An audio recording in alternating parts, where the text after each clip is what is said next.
Carrying pain can feel isolating. You might find yourself making others laugh, keeping your head down, and hiding the tough stuff because sharing it seems risky. But there's another way to get through it, one that lets you breathe, speak honestly, and remember that needing help doesn't make you a burden.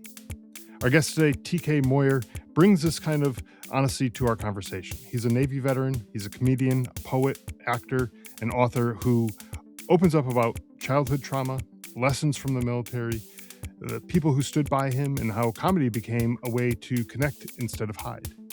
After listening, you'll have a better sense of how laughter, writing, breathing, and being there for someone else can help you find purpose again. Before we get into this episode, though, I want to take a moment to raise awareness for something that's deeply important to our community, the Global War on Terrorism Memorial Foundation. This organization is working to build a permanent national memorial in Washington, D.C. to honor the service members, families, and civilians who are impacted by the global war on terrorism. This memorial will be both a tribute to those who served and a way to ensure that their sacrifices are recognized and remembered for generations to come. If you'd like to learn more or find out how you can support their mission, visit gwatmemorialfoundation.org. Now let's get into today's episode.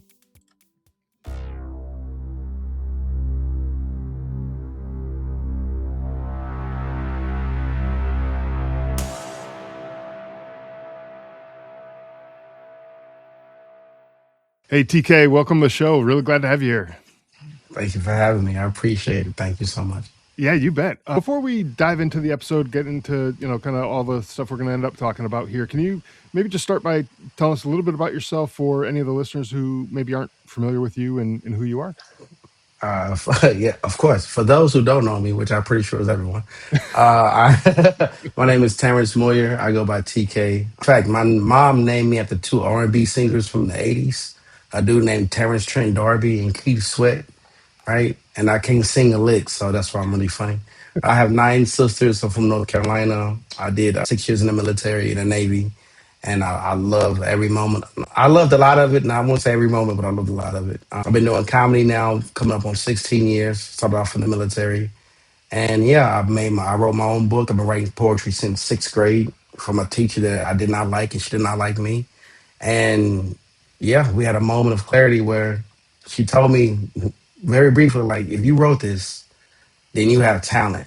And I can now see your potential, but I'm still making you write 100 sentences before you go outside today.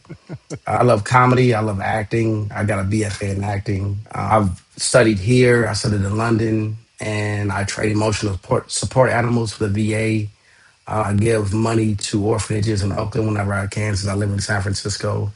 And yeah, I think every second is a blessing. The next 10 seconds is not promised to anybody. Mm-hmm. So do your best to just be nice when you can.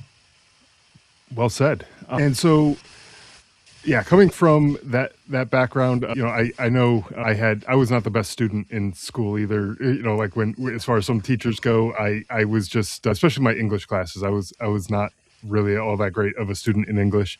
And then I went and wrote a book, and I was like, oh my God, if any of my English teachers find out that I wrote a book, they might just have a heart attack or something. I didn't want to even let anybody know about that, because I was like, I don't want to have that on my head,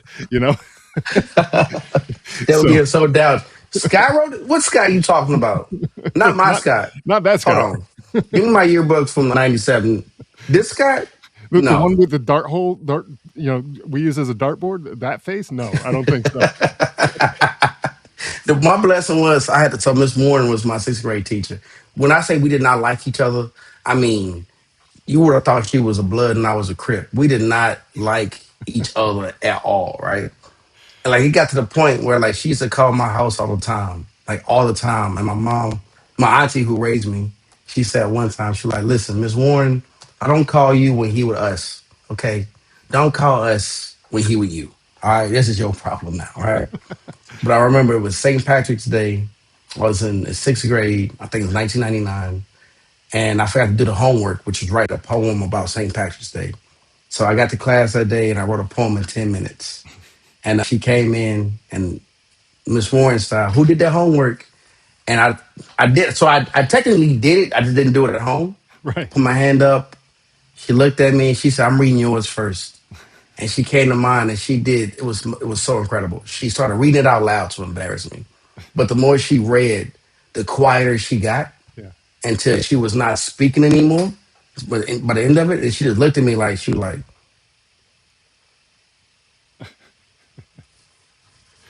"You wrote this?" I'm like, "Yes, ma'am." And she was like, "Listen, whole class, anyone who will admit to writing Terrence's poem, you get 100 for the entire week." So my best friend Brandon goes, "Miss Warren, I wrote it like immediately." She read his. She goes, "You didn't write this." And this girl named Amy Brown, she said, "Miss Ron, he wrote it 10 minutes ago." And then she was like, "You wrote this 10 minutes ago?" And I'm like, "Yes, ma'am." So I'm getting ready for like, she gonna call my mom again. Like I got it ready Yeah, for it. right. And she walked to me like it was like the silence was deafening because she walked up so slowly. She was like, "If you really wrote this in 10 minutes, you are talented, and I was wrong about you. But you need to work hard because this kind of talent does not come with a responsibility, and Yeah. you're better than this." Yeah, she Yeah. still called my mom that day, but It's a good message though, because sometimes folks, the talent that they have kind of go to their heads, and they don't put the effort in, they don't put the work in, they don't nurture it and let it grow, and then at some point you just kind of plateau, and then everybody else catches up, and then you're just like everybody else, and so you don't let that, whatever the talent is. It could be athletics, it could be writing, it could yeah, be anything. It could, whatever it is. Yeah, you might have been ahead of the class at one point, but you know that 5-10 years go by and you don't do anything with it. Well, then you're going to just be another average person. Not to say that there's anything wrong with being average at something, but when you had yeah, a natural talent early on, you know grow that talent and do something with it. um exactly. I think yeah, my thing, not to cut you off, but my thing was not to cut you off. My no, go thing ahead. is though, it's I think it's also a point where you have to believe that no, like for me, it was always, oh, everyone can do this, Yeah, but once you realize no, they cannot, that's when you realize, oh, I am special, yeah. right? Because I always thought like, because I always loved doing jokes. I do not know it's a birth defect, right? Blame Chris Tucker from watching the movie Friday, or blame Bernie Mac. I love Bernie Mac, like I love me some Bernie Mac, but it wasn't until like I remember my sisters and my teachers saying, "You keep saying people can do what you do, but they cannot. Mm, You can do this because you are Terrence, right?" And then for me seeing that, me continue doing it, I got to understand like, oh, I do have a little special sauce in me. So why not try it? And that's the hardest part too. Trying it for real and believing in yourself, not to prove to someone, but to just to do it to see if you can really do it. yeah. That's the part that like it not only inspires people, but it shows you that you're not a mistake. Yeah, that's a good point. Yeah, and we all have talents, and your talents are different from mine. Mine are different from the next person's, and but we all have something that we're good at, whether we recognize it right now or not. There might be something that we just haven't discovered about ourselves, and so I think part of that is just trying new things and figuring out, like, a what fills your soul, what gets you motivated, what gets you moving, and also, like, what are you good at. What can you do that you look around and other people are like, how does this guy do that? And then you start recognizing, like, oh, okay, well, I do have something special going on here, and maybe there's something more to it. Let's dig into that and figure out what it is. Yeah. And For you, may I ask you a question? yeah, go ahead. What was yours? Like your moment of clarity, your flow, your first flow state. Do you remember that? Oh gosh, I don't know. I might still be figuring it out. I don't know. No, but Okay. um, growing up as a kid, it was, for me, it, like, I didn't have the confidence really in myself. I didn't see anything that I had as being special or unique or anything like that. I looked at myself like, I'm, anything I could do, anyone else could probably do it better than me. And so it took a long time for me to kind of get over that, and recognize that there are things that I can do that maybe not nobody else can do, but maybe they don't do it the way I do it. And Amen. so that took a long time for me to kind of figure out in life. And part of it was when I joined the army, honestly, and I joined later than a lot of folks do. I was in my kind of mid 20s at that point, but you know, I I had already done a lot of things. Graduated college. I did all this stuff, and I still felt like, well, yeah, anyone could do that. You just go to school, study, and do the assignments and everything, and you'll be okay. Just anyone could do it. I didn't really see it as being special, but it wasn't until I joined the army that I think it was actually the drill sergeants that put the that confidence in me. Going to do some of the stuff that I probably would have looked at and been like, no, I don't think so. I'm not going down that thing. I'm Yeah. not doing any of those kind of obstacles. And then eventually I started realizing, like, yeah, sure, all the other guys I was with and all the other people who came before me and who come after me, they're going to do those things too. But that's 1% of the population. Like, that's Yeah. not a huge number of people, and so maybe that is something special. Maybe that's something worth being proud of. That and I know it's basic training. It's not like the biggest thing in the world, but there are plenty of people out there who haven't even done that. So you know that's I think that came from, as far as my attitude goes towards that type of stuff. That's facts. I do have nine sisters, and I love them to death and beyond. I do. That's why such a funny person, because it's trauma. You know what I'm saying? But the boot camp for me, I remember being terrified. Like I remember like going in. I went to boot camp like that. Like but when I had a head full of hair, like when you're 18, you can't tell nobody nothing, right? You got Right. abs by burping too loud. You know what I'm saying? Yeah. Right. I went to boot camp. Like no one's gonna mess up my head on purpose. I'm gonna go by myself. But I remember my first weekend and understanding the world a little bit better from my bullying from my sisters, right? Mm. Because I'm like, why are you yelling at me? Oh, you can't hit me. This is a gym membership. Like I get it now. You know what I'm saying, right? Yeah. Right.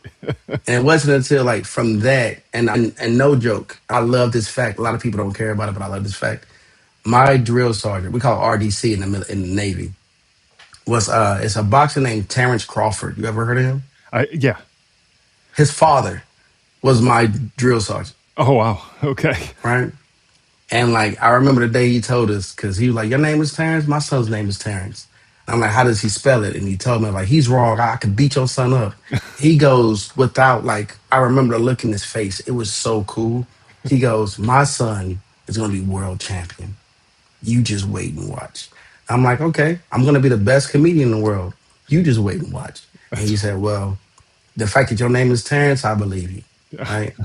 And then from there, I don't know, it's something about that moment, my sisters, and like, just making people laugh on a regular basis that I learned about. I think people can do this, or I don't see people doing it the way I do. sure. So maybe I am meant to do this. And I'm not meant to be the funniest. I'm not meant to be Bernie Mac. But if I can bring a little bit of light to someone's life to make them forget about their problems for 10 minutes, Hmm. I think that I'm doing my purpose on this planet. Oh yeah. Yeah. And I could tell just in the few minutes that we've been sitting here talking that you just naturally you have a funny personality. You're kind of you're a funny guy. You're not doing your bit right now. You're not like on Uh, stage doing all your jokes and all that. But I'm a Gemini, baby. I can't help it. It's a birth defect. My birthday's coming up this week, actually. oh, well, happy birthday then. Um, Appreciate it. I turned 19, finally. Sorry. Sorry. I'm sorry about that. and for a second I was like, wait, I got to do the math because he might be. I don't know. It's the cocoa Okay. butter. That's all it is. Let me stop. Let me Um, stop. all right. So getting into so how you got into comedy? You said you kind of got into that after getting out of the Navy. Is that correct? Well, no. So comedy has been a part of my life Okay. since I was a child. So Okay. I have nine sisters. I say that, but it's not traditional. Okay, like so not to get too much into it, but like mom and dad weren't married, right? So my mom had three children, Keisha, Kimberly, and me. And my dad had four, me, Kirsten, Krista, and Treese. And then I got separated from them, and his sister, my aunt, adopted me. She had a daughter named Latoya, who I like grew up with naturally. Then she got married to a man named Joe, who had two daughters, Latanya and Shamika, who I lived with for a long time. And then my aunt Sandy and Aunt Joe, well, I said it way backwards. Don't. Yeah. Gotcha. My aunt Sandy and my uncle Joe had Deasia. and that's just my life. My sisters have always been there, right? Mm, So to me, the family means family. It doesn't mean step family or half family. That's it. And like since a kid, like my sisters have shown me funny in different ways. Like my I think my sister Kim showed me the movie Friday at a young age I should not have watched it at. Right? I think it was like 5, but I saw Chris Tucker, and oh my goodness, it's something about his charisma, mhm, the way he spoke, the way when I saw him, I would stop breathing because the way like it was something about him. And I remember I used to get in trouble in elementary school for imitating him every day. Terrence, what? Like all like just getting in so much trouble. And then from there, I learned about Bernie Mac. And then I thought when I saw Bernie Mac do comedy, I'm like 8 years old watching Bernie Mac do his classic. I ain't scared of you. You know what I'm saying? yeah.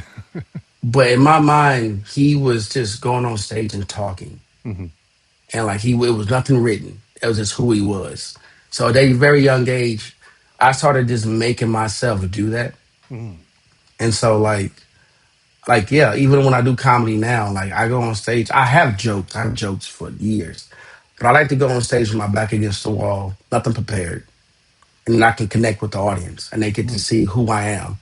And then once they trust me, I get to go into things. When people think you're being funny, they don't like you. It's weird. They just think like it's cringeworthy. It's like But trying too once you hard. show, don't you hate that? Yeah. Like as a comedian, I hate when people hear like, "You a comedian?" and they just for the next hour they're just throwing jokes at me, and I don't want to be rude, but I'm like, Yeah. oh, you Yeah. know what? I gotta go to a funeral or something. I can't. I gotta do something, right? My hot water heater just broke. I gotta. Right. you know, yeah, and Yeah. it's it is interesting because you don't go up to somebody who's an accountant and just start talking taxes with them. You don't go up to a mechanic and just start talking cars and all that stuff with them. It's like sometimes they want to be off work too. They're people just like anybody else, and like so I get where you're coming from with that. Not that I'm that funny that people come up to me and start telling me jokes and everything like that. But I But have my like, moments though. But but for me, like it was like making someone laugh did something. It was a double edged sword in a good way, mhm, where I could make them laugh and they forget about their problems, sure, and I would forget about like the things that I faced that I didn't know how to talk about. Right. So like as a kid, it's like being separated from your family. mm, You don't know how to talk about these things. It becomes it becomes difficult because you don't trust people, and then yeah, the voice in your head tells you you can't say things because if you do that, then they're gonna give you up, and people are gonna mm, keep giving you up and stuff like that. And as a child, that is terrifying, sure, right? And the only thing I had to do, which I didn't notice until later in life, was just tell the truth, right? My aunt Sandy, God rest her soul, she was an angel on this earth. Second grade, I remember her I think I got the teacher called home every day on this one specific week. And on Friday I get off the bus and she's sitting on the stairs before we go inside the house. And she goes, Terrence, just talk to me. I know you've been through a lot. I cannot imagine what you've been through. But just tell me what's wrong so I can help you. And like it's like one regret in my life where I was fighting internally. I was fighting myself. Like, just mhm, tell her that you miss your mom every day. You miss your sisters. That's why you can't pay attention in class. Tell her that you like to make people laugh because you think about your mom and you start crying, but you think about something funny to say so you can stop yourself from crying. Just tell her because she is sitting here begging you to do it. But I didn't because I was too afraid. I was a child. Like I forgive myself for that now, right? But it's just my trauma, even though I went through it, also helped me to chase my dreams in a weird way. And the thing about my auntie, she loved me no matter what. Like she was there that day. She said it very clearly that day, but she never gave me up. She was always patient. I mean, I annoyed her a lot. Like, oh, I'm a frustration.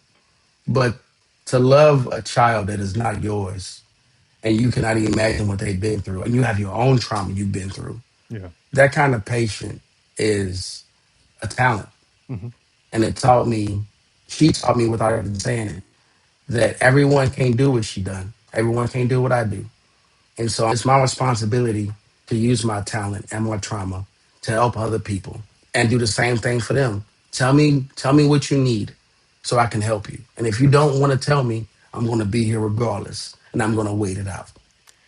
Yeah, and going back to what you were just talking about there, is that sometimes we look at folks who served in the military and the mental health issues that they might be dealing with after getting out of the military or even while they're still in, and we look at it like, okay, well, it's due to their military service. It's because of the things that they saw or did in combat, or whatever might have happened during their military service. But oftentimes it's a lot more complex than that, and it's a combination of things, and it piles up over time, and might come from things that happen in childhood, like what you were talking about, how you had some kind of traumatic things for a little kid to be dealing with, and Yep. then dealing with all that, and then you're still dealing with that because, let's face it, as a kid, you're not really equipped to deal with all these things in a great way. So you get to this point where now you go off and you join the military, and then they throw all sorts of other things at you, and now you're not only you're still dealing with childhood stuff, now you're dealing with adult stuff, and it's just adding on top of it. And eventually you can only handle so much, and if you don't know how to deal with it, and compartmentalize and do all the things that you're supposed to do to be able to handle all these things, you're gonna end up in kind of some rough shape, right? But fortunately for someone like yourself, you've had this coping mechanism that you learned at an early age, because humor could be really, I find it as like a survival tool that a lot of people have Yep. used for dealing with these things that are internal struggles that they might be having. And they might just use it to be able to get through that moment, because hey, this is a tough moment that I'm dealing with right now. I need to i, I need to tell a joke or lighten the mood a little bit, just to get past this moment.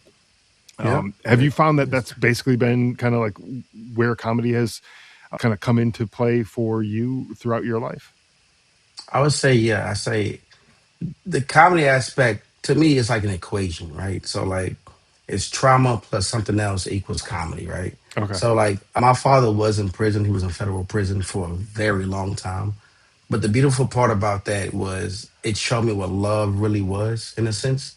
Because even though he wasn't there physically, he wrote me letters all the time. He called me all the time, right? And like I back then, I was more of a mama's boy than a daddy's son. You know what I'm saying? Mm-hmm. And my mom was like, and I love my mom. She's still alive. Well, she's still alive. She's still alive today, and we are tighter than we've ever been. We have worked through our the past. We have like really talked through it, forgiveness on every aspect, from the lightest conversation to the deepest, most scariest conversation you can have about your truth and her truth, and understanding where a different person's coming from without judgment. Mm-hmm. And like that takes that it's not like a one time thing to do, right? However, like growing up, when my dad writing me and calling me and being there, and having to be a chameleon when I'm at home to be a certain person in front of my auntie and my uncle and their kids and not show that I'm jealous, that they get to say mom and dad and I don't. Mm. Or like, I didn't go on a lot of trips because of what teachers used to say. This is a permission slip. Get your parents to sign it. So I never give it to my aunt and uncle because I'm like, they're not my parents, right? Oh. But from there, from that I wouldn't say stubbornness, but from that reality as a kid to growing up on a consistent basis, every day waking up and seeing these two people who are not my parents love me and I can trust them, right? It it does something to you. And then Mm-hmm. on top of that, they're sisters from every angle, from mom, dad, auntie, uncle, and combined, they all have different personalities. I don't know how. I don't understand. I don't see myself being anything different because all my nine sisters are they're like all the different zodiac signs, and Chinese zodiac signs. The only thing they have in common is love and like, and they accept me. And they are the ones who told me, you think that's funny? And that's not funny. They gave me the real world. So when I went to the military, nothing was new Hmm. at all. Like I was so afraid, like, oh my gosh, they're gonna beat me up and bar full of soul, full metal jacket, da da da da. But then once I got there, these other people my age are terrified. And they're like, they not even hiding it. And I'm like, what you crying about? You live with your mom. Like your mom's gonna write you a letter, fam. My auntie and uncle were very gangster. They old school black people. Like they don't write letters. Like, and then plus, like when I called home, if they didn't know the number, I'm on an answer machine. Auntie, I'm saying uncle, this is me. Huh, my bad, baby. How you doing? Like it's old school like that, right? So I learned that like, yes, before military, it was rough, it was crazy, it did make me tough and see a different point of view. But that point of view has, when I went to the military, I was like, this is not Freddy Krueger to me. Yeah. This is literally the Teletubbies with an ugly mask on. And I know how to navigate it. I know how to talk to people who annoy me and frustrate me, who I have to work under and work for. Because I'm not gonna say what sister's name in case they watching this, but I had certain sisters babysit me that I did not like at the moment, and I learned, okay, I have to work with you to get this done. Hmm. We gotta take this chicken out to get unthawed because if Aunt Teddy get home, chicken out unthawed, we all in trouble. We are a team. And then like once you learn those small things growing up, the military is just it's kind of daycare. Yeah, it's an extension of that, really. I mean, I know there were some folks that I served with in the army that they weren't my best friends. We were just two opposite people. We had, different interests, different likes, and sometimes there were some of them that, quite frankly, they annoyed me, and I probably annoyed them, and Amen. whatever. But when it came right down to it, if shit hit the fan, we were going to be there for each other because we were, just like you said, with, you know, doing stuff at home. Like, hey, we're all going to be in trouble if we don't work together. Guess what? Same thing with that stuff in the military. So that's a lesson that you probably learned early on. You're at the age of still needing a babysitter, so you learn that early on, and then now you get into a environment where yes, you really do need to work together. I mean, there's no jobs in the military that are like, okay, you go off solo and you go, you know take down Bin Laden because you're this badass, whatever. No, that's not Yes. that's not how it works. Like everyone's working together to get this stuff done, and like, but that lesson was learned early on. So it takes the good and the bad. As you grow up, there's going to be good lessons that you learn, like that one right there. There's going to be some things that aren't so great, stuff Yep. with your family life and all that kind of stuff. And the reason why I'm bringing this up is because I think everyone's got a bit of that. It may not be the same exact scenarios and all that, right? But everyone could probably think back to, what, that kind of sucked for my childhood, or that was really great for my childhood. I'm glad I learned that lesson at the age that I did. It really helped me with whatever, or whatever. And so you get to this point where all these things are adding up, and it becomes who you are, and it kind of starts making sense when you look back at all these things that you experienced and all the things that went on. Now you look at, maybe it's a struggle that you might be having now. It's like, why are you struggling? Well, because of these other scenarios that maybe I didn't really deal with it in the best way, and so maybe that's why I'm dealing with this now. And so kind of takes some a little bit of reflection to think back on those things. And it sounds like that's kind of like what you're doing right now here is sharing some of those things that you've experienced, but it's all kind of led into the person that you are today. You know your whole upbringing, your military experience, and all the other experiences that you've had between birth and now. I mean, all those things, just like anybody else, has shaped you to become who you are today. And yeah, we all experience things that are maybe unfortunate, maybe they're sad, maybe they're traumatic, but it's, what do you do with that? How do you deal with that to move on and keep pushing through to have another day and Amen. move on from that, right? You saying that, that's how the book came into play, Yeah, right? So with the book yeah. Let's talk is about that a bit. Yeah. what the book is very special to me. I mean, anyone that writes a book would say the same thing. However, like I was able to do a few different things with this book. It is a memoir. It is a memoir, but it's a sliver of a memoir. It doesn't talk about everything. This memoir has a direct journey, right? It talks from very specific incidents, from happiness to like I went from my mom and sisters and losing my father and addiction and stuff like that. But you read all of that and like I'll forgive me because this is like really close to the chest. Hmm. I, it talks about a lot of things from the poem. So when you read the book, you have to read it chapter by chapter, not just individually. And each poem has like a little something that just carries over, right? Until you get to one poem at the very end, and it uses everything from all the other poems to do to pass it on to someone else, basically, Okay. in a sense, without giving it away. Right. And I remember the day that it happened. Like it's like everything in this poem in this book is true. The anchor point or like the conflict resolution of the book itself. I remember the exact day it happened. I can still feel it. I can still smell the senses that was around. I can still feel the temperature on my skin. I can still feel the emotions that I felt. And I can still feel the fear that I felt to be like, how do I do this? Because if I don't do it, something bad is going to happen to this other person. Right.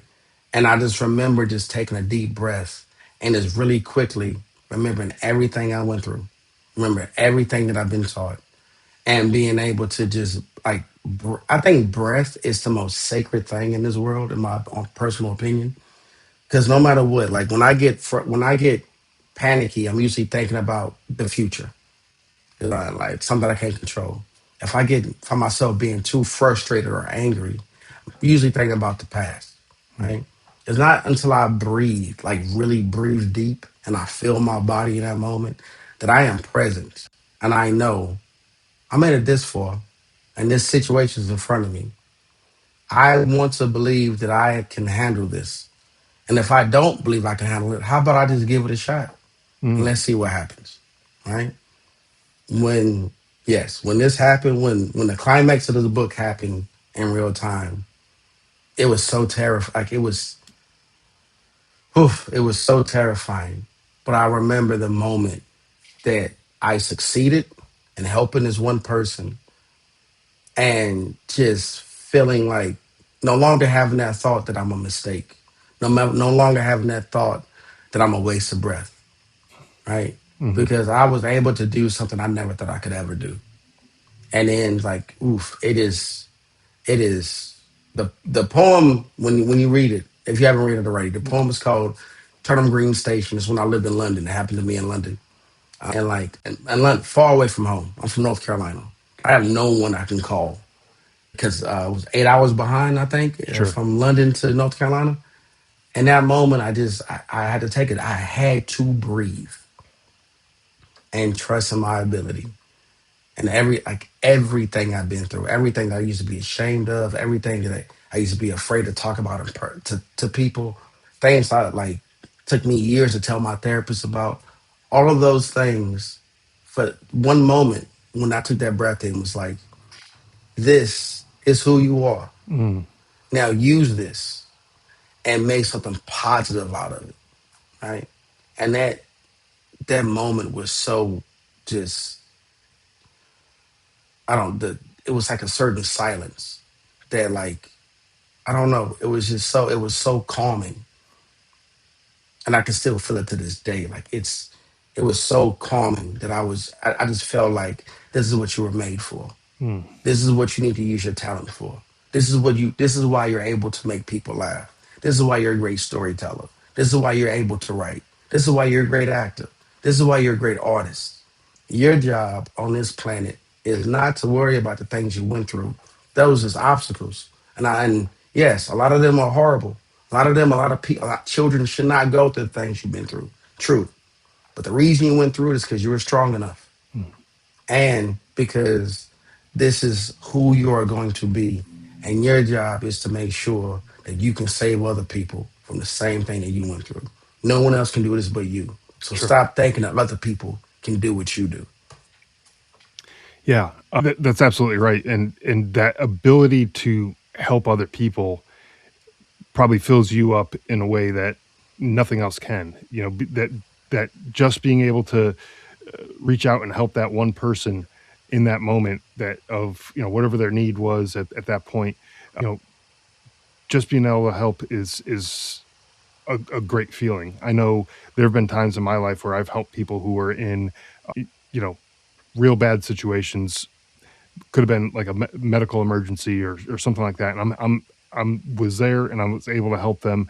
And in the moment, it's a little bit scary, a little terrifying, but at the end, when it all works out and all things are good to go, it's like, holy crap, I did that. I was able to do something that I was scared to death. I didn't know if I could do it, and then I did, and I'm like, this is great. I'm so glad that I was here, that I was able to help that person. Yeah. And it could be, and it doesn't have to be something life or death. It could be, you know, hey man, I don't know what to do right now. I'm struggling. I'm having, just being able to be there for someone and help them out.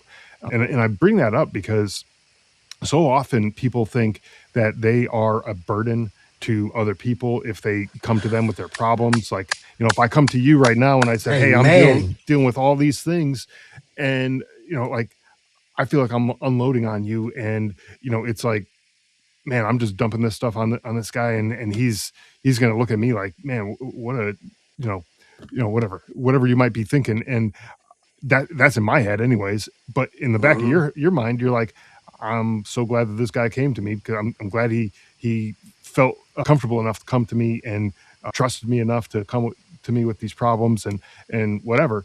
And it might make you feel good, but at the same time might be terrifying for the other person. But you got to kind of let that go and say, you know what, I I might need the help. I might need Yeah. to just swallow that pride and just go ask for it. And Yeah. you're not a burden to somebody else. Never. That those, think about it. If the roles were reversed, if someone else came to you and said that, I mean, you're not going to be like, oh my god, this guy again. Come on, No. like, You welcome it so welcoming. fast. Yeah, exactly. Like I'm always here for you, brother. I don't. I love you. I Yeah. care about you.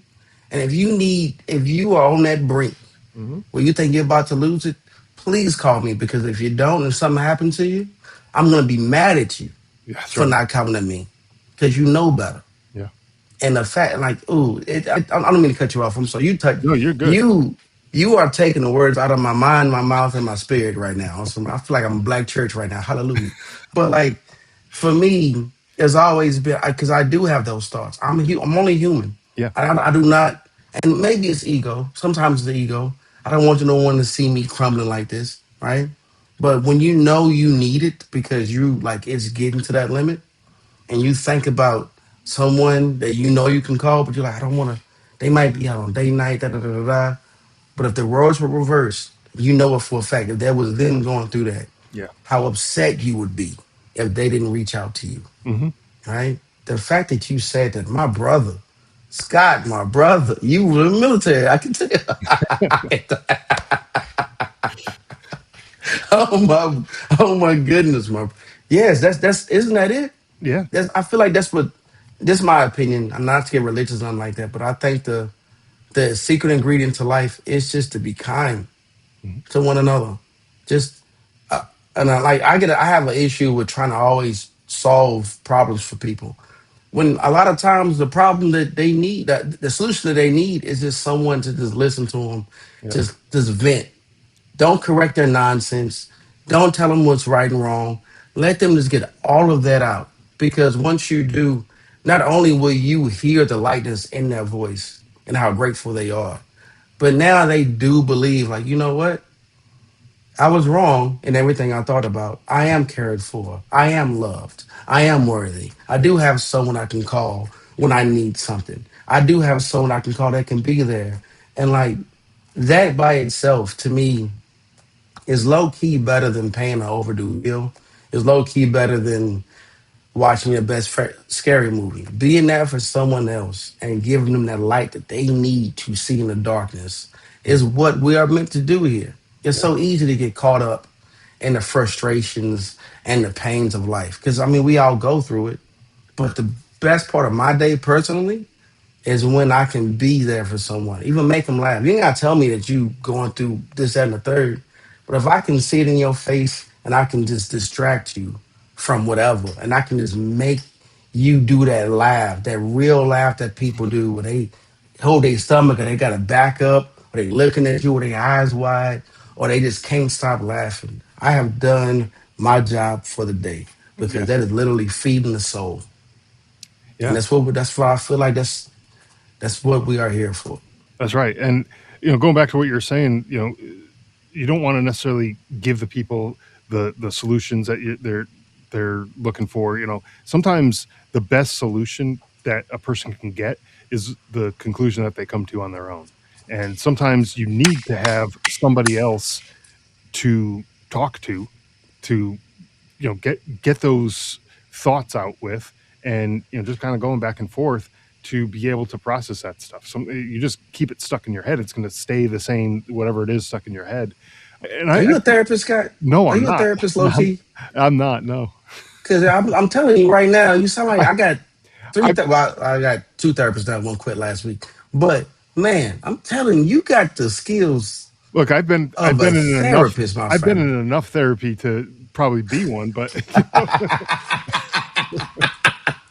but Amen. but no, I Amen, my I have brother. no qualifications, no degrees or nothing like that. That I can say that I am. But this is stuff that I've kind of picked up along the way too, and that's part of it as well. But this is just honestly with just life in general. I've found that the more I've worked through a problem and tried to figure it out instead of just sitting there feeling sorry for myself, the better it is that, or better the outcome will be. Even things like I'm having computer trouble or something like that, and I'm writing into tech support, and I'm trying to describe the problem and all the things that I've been doing, and then as I'm describing the problem, I write it out, and then I'm like, wait, but I didn't try this one other thing that just came to mind. Let me go try that other thing, and then once I do it, and then it works, and I'm like, okay, I don't even need tech support anymore, because sometimes you just need to be able to put it out there and Yeah, think it through, slow down, think it through, and so and I found that with like journaling and writing and stuff, like you slow down and your brain just starts processing stuff a little bit better than it would if you're just sitting there thinking about it or even talking about it, yeah, because when you're writing, everything is slowing down, and it's just a way that our brains are wired, I guess. I don't know. uh, yeah. and, No and facts. when you I want to get back to your comedy a little bit, and more about the stuff that you do. So when you're doing your your comedy, how do you balance some of these topics, some of these more serious type things, like the childhood traumas and things like that, with the more funny side of things, or do you incorporate those things at all, or do you kind of come up with other stuff that is completely unrelated? It's a fine line to follow. So it goes for me. It's like pure happiness, and then the things that I cannot make funny, the things that are just too near and dear to my heart, I write out into poetry, and Sure. I don't try to make that funny. Okay. I just put it out there. So like one of my favorite jokes to do. So the true story is this. I'm gonna tell you the true story, then the joke. Okay. Okay. The true story is there used to be a TV show called In Living Color, Hmm. right? And my mom loved it. Her favorite character was Wanda. That was Jamie Foxx in drag, Yep. basically, right? And so one Halloween, she dressed me up as Wanda, right? Right. And I remember that being like my favorite Halloween ever. I'm like 3 years old, right? However, growing up now, a lot of people don't know that show. So, and like the way I do jokes is not, I don't do it in traditional sense. My back has to be against the wall. I have to have no material. The crowd has to be looking at me and judging. And then out of nowhere, a spark happens and I find the timing and I find how to do something. And it just happens, right? Hmm. So the Wanda story, the joke goes like this. I'll talk to the crowd and I'm like, how y'all doing? Da, da, da, da. Do y'all have a favorite holiday? Right? And people were like, Easter, da, da, da. I'm like, well, mine's just Halloween. I love Halloween. I've always dressed up for Halloween. I have a question for y'all. Have any, like, what's the most messed up costume your parents made for you? I'm talking about when I say messed up, I mean 90% duct tape, 10% imagination, right? People will say, like, oh, I was a sheet. I'm like, yeah, black people ain't messing up no sheets for one night a year. That's not what we do, right? And I'm like, I got all of you beat because I didn't know we were poor at this point. I thought my mom was just creative. I'm saying, so growing up, it was my mother, my sister Keisha, my sister Kim, and me. One more time, it was my mother, my sister Keisha, my sister Kim, and me. And one year for Halloween, my mom goes, babies, this year for Halloween, I'm gonna dress y'all up as each other. And I'm like, what? She said, Kim, you're gonna be Keisha, and Keisha, you're gonna be Kim. I'm like, what about me, mama? She said, that's a good question, baby. You can be Keisha too, right? And I'm like, I'm over here mad because I was Keisha last year. You know what I'm saying? All right. So what I'm doing is instead of saying Wanda, something that no one will understand, Sure. I'm putting people in my perspective of understanding. I didn't know we were poor. I thought we were creative. And a creative way, I got 3 kids with no costume money. Y'all can just wear each other's clothes, right? Because it's the same thing, right? Sure. And then like, yeah, I do that, or I love making myself the butt of the joke as well, right? I don't like to punch down on any community or anyone like that. Yep. I do not like to roast the crowd. Right? You never know what people are going through. You never know. So I feel like my responsibility, if anything, is to make you feel a part of the show. Also, this is crazy. I can't believe I'm about to tell you this. I'm a great comedian, yes, but you know what helped me be the best comedian that I am? You won't believe this. I was a Segway tour guide here in San Francisco.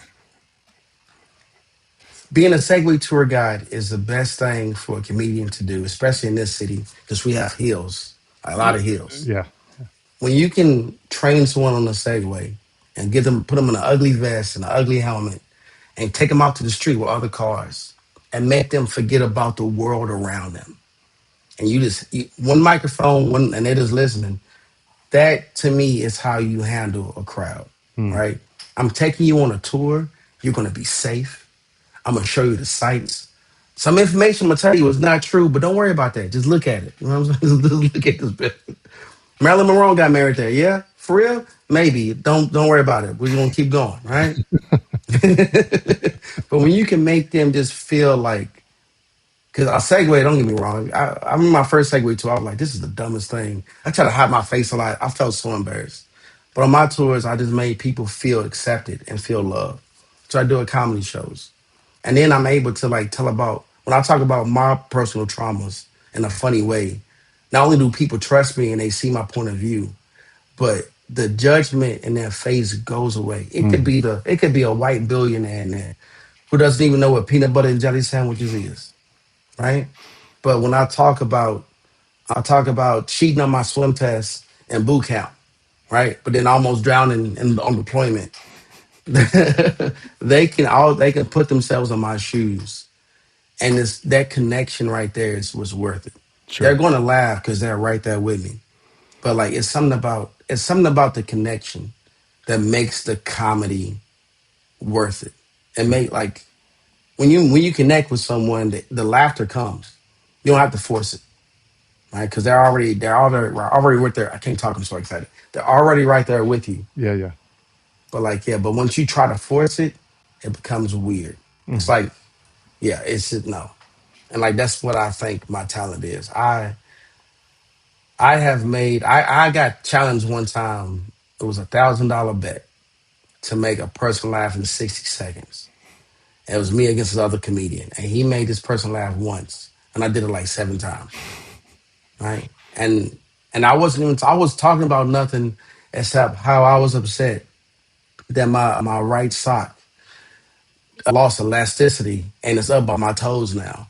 And that's why I've been walking with a limp, but I've been lying to people and say I got shot in my ankle for the military. So I wanted to take my shoe off, right? Like, it's just that small connection. Yeah. Like, yeah. So, like, yeah. That's pretty awesome. For the listeners who are out there enjoying this conversation, enjoying hearing what you have to say, maybe want to check out some of your comedy or even your book that you mentioned, where can people go to find out more information about, maybe upcoming shows that you might have or your book or anything like that? Best way to do it, because I did have a website, but I'm it's too much maintenance. It's where websites are terrible. Like, I want to be like you when I grow up so bad. But if you want to follow me, if you have Instagram, Facebook, or Snapchat, I use the same name everywhere. I'm too lazy to come up with different names. It's TK Moyer. That's Moyer. TK Moyer, the number 88. Uh, yeah, usually everywhere. And then my email is that as well at gmail.com. If you want my book, if you're curious about my book, Survivor's Guilt, a memoir in verse, like, I can I'm gonna hit you up after this because we're gonna be friends. Scott, you're Uh, doomed to be best friends I mean, now. it's already just in the books. I mean, it's happening. Okay, yeah. If you want that, it's on my Instagram. It's on a link. Yep. Also, if you have Amazon, just type in TK Moyer, TK space Moyer, and then, like, or just Survivor's Guilt, a memoir in verse to come up. But if you want a personalized, autographed copy from me, then go on my Instagram, hit the link, and I will put an actual more than two sentences autograph. I will actually leave something in there for you, like, only for you, right? And, like, yeah, this helps me to not only feed myself, but I believe personally that, like, we only need but so much wealth in life, Sure. and what you do with that money is how, like, your life will be. So I like to, like, give money to charities and organizations, orphanages and stuff like that. So, like, yeah, TK Moyer 88 on all social media program platforms. I don't have an OnlyFans. I'm a cool dude. But, like, yeah, that's about it. Right. Well, TK, thank you so much for coming on the show, sharing your story, and how you've dealt with things throughout your life, from childhood through later on in life, and how comedy has played that major role in your life, but also just being vulnerable and sharing some of this stuff. It's not the easiest thing to do, just talking with strangers and letting the world out there hear all this stuff. But here you are doing it, and so I definitely appreciate you coming on. And for anyone who is looking for the books or the book or any of those links that TK just mentioned, they'll be in the show notes too. So check that out, and we'll go from there. All right. Thank you so much, Scott. And thank you for the drive on and everything. Like, I appreciate what y'all do. And it's please just keep, we need you. We need what you do. We need you in this world without, like, we really need you. My comedy is one thing, but the love and support you give to people and get that story out there, you do what I wish I could do on a daily basis. So just thank you so much. I appreciate you. Take care.